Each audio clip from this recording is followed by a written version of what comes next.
everyone. This week we have the privilege to read Parashat Shmini. And part of Parashat Shmini is that we get all of the laws of kashrus, which things we're allowed to eat, which things we are not allowed to eat.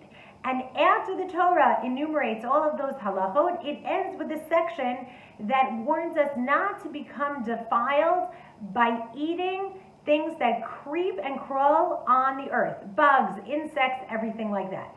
The Kli Yakar explains that the reason for this is because the closer something is to the ground, the farther away it is from the realm of Kedusha. So let's say bugs that creep and crawl right there on the dust of the earth don't have the ability to connect in any such way to the spiritual realm.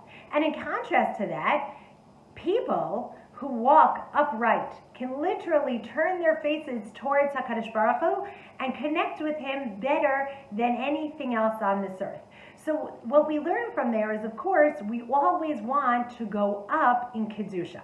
Now this section ends with a pasuk that is seemingly out of place, but actually connects so organically and beautifully. The pasuk says, Ki ani Hashem hama'alet chem me'eretz Mitzrayim liyot lachem lelokim v'yitem kedoshim ki kadosh ani. That Hashem, once again, like He does so many times in the Torah, reminds us that He took us out of Mitzrayim.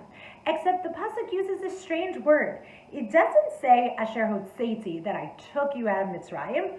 It's that the pasuk says Asher, Hama'ale etchem, that I lifted you up out of Mitzrayim.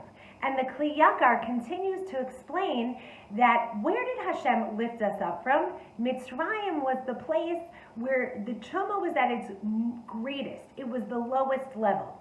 And when Hashem took us out of Mitzrayim, it was for the singular goal of bringing Bnei Israel to Eretz Israel. That God took them from this low stature and wanted to elevate them by being able to bring them physically into the Kedusha of Eretz Israel, so that in turn they could develop their spiritual relationship with Him to a degree that honestly has no end.